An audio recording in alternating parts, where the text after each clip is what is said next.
The title of this video is obviously an exaggeration, but did I spend hours researching and now will probably take another hour talking about my current obsession on a weekday when I should have focused more on other important matters like, I don't know, socializing or preparing for the 3 meetings I have tomorrow? Yes I did. And I'll do it again.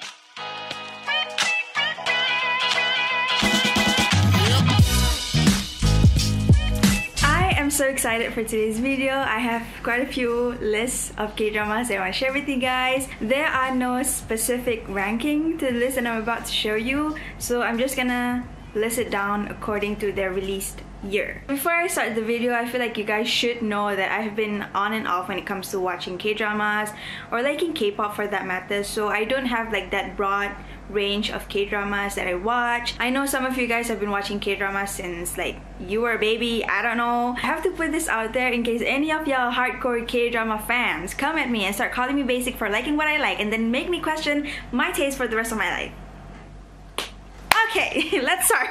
First on the list is It's Okay, That's Love. This drama is about an author who is playful and a bit arrogant, but he also suffers from a mental disorder. And then he meets a psychiatrist who is career-driven and ambitious. These two have such strong personalities, they're always bickering at each other, but obviously towards the end of the drama, you will see that the bickering will slowly turn into love and they start getting to know each other and actually attempts to heal each other's wound. But after a while, you can see that the male lead, which is Jang Jae-yeol, his mental illness is a lot more serious than what they initially suspected. This drama covers a lot of topics actually. It covers mature themes, complex personalities, family issues, but they managed to keep like the whole drama in an upbeat mood, which is really fun to watch. Like you can actually keep up with everything and not feel like really burdened with all the serious topics that they're talking about. I really enjoyed watching this drama. Like the cast played their roles really well, especially for Kyung-soo. I just have to give him credit for his acting because it's just so pure and honest and he conveys it perfectly. And one thing that surprised me is that this is one of the few dramas that he actually starred in and he portrayed it so well. So yeah, kudos to Kyung-soo.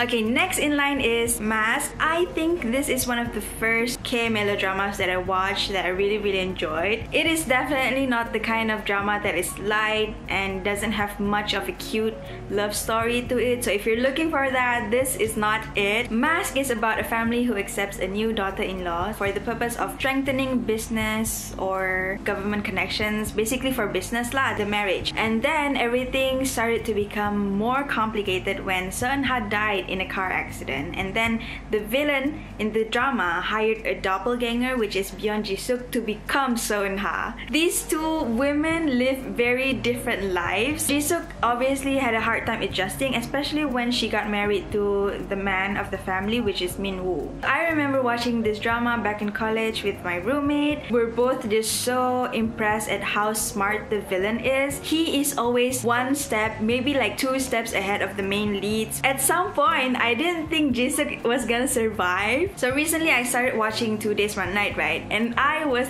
shook to my core when I saw Jung-hoon because his character and the character in the drama was like, it's totally different, you know, but obviously lah, he was such a goof outside and in that drama he was very intimidating and serious. Fun fact, not really fun fact lah, but this is actually the first K-drama that my father binge watched and actually liked, so yeah, that is saying something. Next on the line is Age of Youth. Age of Youth is a coming-of-age drama revolving the lives of 5 girls who live together in a share house. They are 5 girls of completely different personality and background, but they connect through their journeys. This drama makes me feel like I'm like a family to these girls. I watched it during my college years, so I resonate with all 5 characters in different ways. So this drama portrays a lot of ups and downs in keeping relationships, friendships, working, going to college, a lot of things. And these 5 characters, they are the emotional roller coasters that every girl in their college years would relate to. This is a seasonal drama, so it has season 1 and season 2.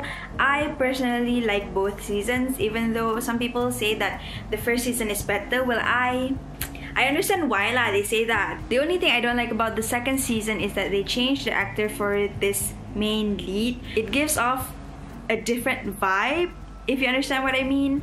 But they make it pretty obvious in the drama lah. They change the actor. Like the girls are always talking to each other and they're like, why do you look different lately, blah, blah, blah, something like that. So yeah, I really like this drama. It's very wholesome, and I feel like if you're in your 20s, you would relate a lot to these 5 characters. Next, we have Scarlet Heart. Da, da, da, da, da, da, da. This drama, man, I don't know where to begin. This drama starts off in a modern world where Go-Hajin is transported back in time to the Goryeo dynasty during a solar eclipse, and then she wakes up in the body of Hae-soo, among the many royal princes of the ruling Wang family during the reign of King Taejo. Oh my god. Just talking about this drama gets me going, you know. There's Wang So, the 4th prince, also the main lead. And then there's Wang Wook, the 8th prince. Wang Mu, the crown prince. Wang Yo, the 3rd evil but hot prince. Wang Won, the 9th prince, who is also evil but he's mostly lalang, you know. He ikut sapa-sapa yang benefit him. Wang Eun, the 10th prince. Baek Ah, 13, and Wang Jung, the 14th prince. To be Ayu in this drama, man, I don't know how she kept it cool. Initially, Hae-soo falls in love, obviously, with the second lead, which is Wang Wook. I don't know, obviously, you too will fall in love with this prince because he's just very darling, you know. But obviously later in the drama, Wang So is gonna swoop in and steal the girl. So Wang So, he is a fearsome 4th prince who hides his face behind a mask because he has a scar. Him hiding his face is basically his whole personality. That's all I'm gonna say. This drama can either make you laugh out loud or cry hysterically. There's no in between, which is kind of my favorite type of drama, to be honest. Because the first few episodes was all fun and games and it was very happy. Like, you will feel like welcome, you will feel very loved watching the first few episodes, and then boom, the crisis keeps rushing in. They didn't even give you warning, man. I was in my first year of degree when I watched this drama and it emotionally scarred me. I kid you not, I had to pause while watching it because I just have to like cry. I chincha cry like this.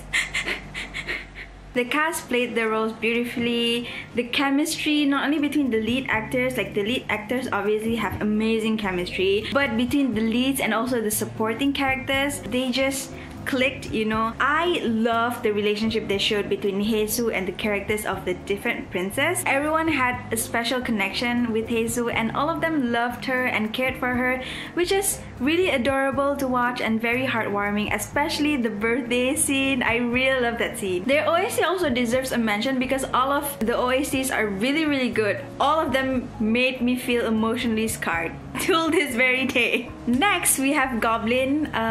This drama needs no introduction. Even if you don't watch K-drama, I believe you would know this one in particular. Some may say it's overrated, but you know, I don't care. I like it. I like it with my whole heart. You have fantasy, you have humor, cinematography, amazing OST, perfect cast lineup, everything is there. By now you would already know the plot, but to those who don't know, which I doubt, this is a story about Goblin, played by none other Gong Yoo, who was cursed to be immortal with a sword deep in his chest.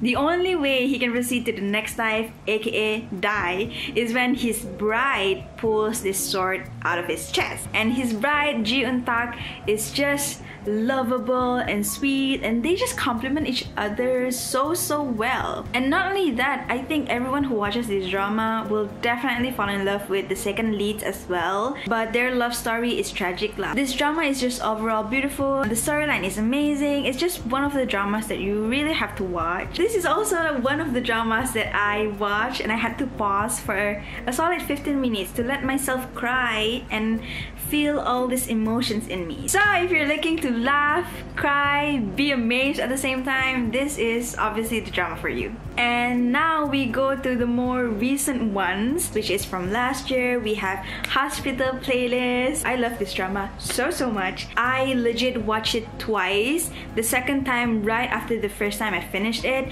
because I feel like I didn't appreciate it enough. Obviously from the name you would know that this is a medical drama, and it focuses mainly on 5 doctors who have been best friends since is college. But what I find interesting is that it doesn't only showcase their work life as doctors, but also portraying the life outside of work, like outside of the hospital, which is really eye-opening. This is more of a slice of life genre, which I really appreciate now that I'm an adult. It's very hilarious. It showcases friendship, family, work ethics, even music. This is one of the reasons why I actually got into watching this drama, because I'm not like really a fan, bukan not a fan of medical K-dramas lah. I watch a few medical K-dramas, but biasa-biasa aja lah. It doesn't really like stick to me. But because this one has music in it, so I was really drawn to that. These 5 doctors, they are in a freaking band and they would play together right after work, which is so cool, but so unrealistic as well, because I don't know, I don't think doctors have time for that. Just watching them play together, it just makes me feel, it gets me pumped, you know, because if you know me, you know I am sucker for any dramas or movies that have some sort of musical number in it. There's nothing much I can say other than the fact that you have to watch it. It's funny. It's only 12 episodes, so it doesn't take much of your time. It's also a seasonal drama, which means it has season 2, so I'm really looking forward to that. So yeah, please watch it. And then we have the new classic, which is It's Okay to Not Be Okay. I feel like a lot of people who started watching K-drama obviously watched this in like their first few, because this is more of the recent and popular one. This drama is one hell of a ride, I kid you not. It's so special and fun too, but it somehow makes me feel weak sometimes. Not in a bad way, but in a good way. Like, it makes me feel all of these emotions. I don't know how to explain it, but it for sure connects with me on another level. This drama, it takes on a very creative look on how they incorporate a fairy tale and then they explain the characters' feelings and actions in each of the episodes. I love the fact that the autism brother, Sangtae, he actually has a character development because he's a brother to the main lead, right? Sooner in the drama, he feels the responsibility that he needs to take care of his brother instead of his brother taking care of him. The chemistry between the two leads is also just fire, man. You can see like from other K-dramas, love stories usually are cute and adorable, but this drama, it gives off like a different and special love story because their personalities are very different, and it's just like a fresh look to love stories in general for K-dramas, in my opinion. Okay, this next one is probably cheating lah because I haven't actually finished watching it, but I already love it so much. It's Prison Playbook. At first, when I saw my friends recommending this drama, I thought it would be like full-on violent K-drama. Not like violent lah, tapi macam a more serious K-drama, but it's actually not. It's very funny. It has like this black comedy genre going on. All of the characters in this drama really got me hooked because they have such different personalities, and then the way the lead actor survived in jail, the way he actually adapted to the situation in jail, is just very... All of the characters in this drama is actually fun to watch. And also recently I'm actually on episode 6, 7, 8 right now, and Captain Yu, the character Captain Yu, I don't know what his name is, I forgot like his real name is, but Captain Yu, he is so damn hot. I don't know his backstory yet, but oh my god. Like I said in my previous videos, this drama gives off the same like vibe from Hospital Playlist. Like, it gives two different things together, Hospital and Playlist, and this one Prison and then Playbook. It combines these two different things, like contrasting things, which is really a new fun and fresh way to watch K-dramas. And then we got my recent favorite, which is Run On. Basically revolves around the life of Ki Sung-gyum, a sprinter for the national team, and Oh Mi-ju, who is a movie translator. Ki Sung-gyum has a unique personality. He is a little bit aloof, but also very caring towards the people around him. I really tried to figure out his character in the first few episodes because I was honestly confused. Like,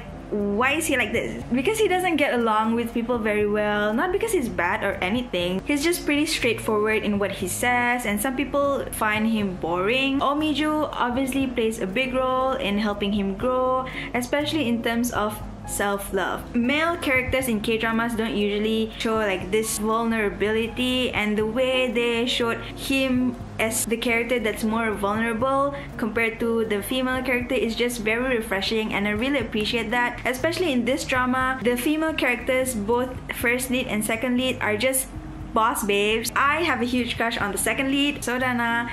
She is a CEO for a sports clothing brand company, if I'm not mistaken. Also, the one thing that I love about their relationship is that they have a really mature relationship. They actually communicate in this drama, which you don't get to see often when it comes to K-drama, because sometimes ada je macam konfliknya because they don't communicate lah apalah. But in this drama, there's no such thing. The storyline is pretty light. There's nothing much to it, but the way the message is portrayed it gets to the audience, and I really appreciate that.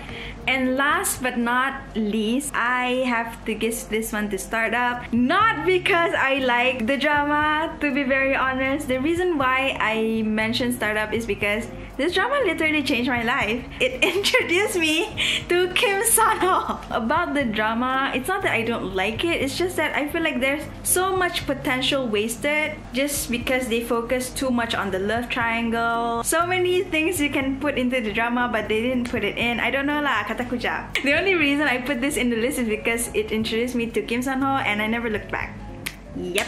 I do have a lot more I need to catch up on, especially like the more hyped ones like Crash Landing on You. I haven't watched that. I know, that's a crime. So if you have any other recommendations, please leave them in the comment section down below. I would love to add more to my K-drama list. But other than that, I hope you guys enjoyed today's video. If you're new to the K-drama world, I would highly recommend you watch any of the K-dramas that I've mentioned. But if you've watched them but you hate them, then that's fine too. Everyone have different preferences, so just bear in mind to be respectful of what others like. So yeah, that is all for today's video. Thank you so much for watching. I'll see you guys in my next video. Bye! 왜 태어났니? 왜 태어났니?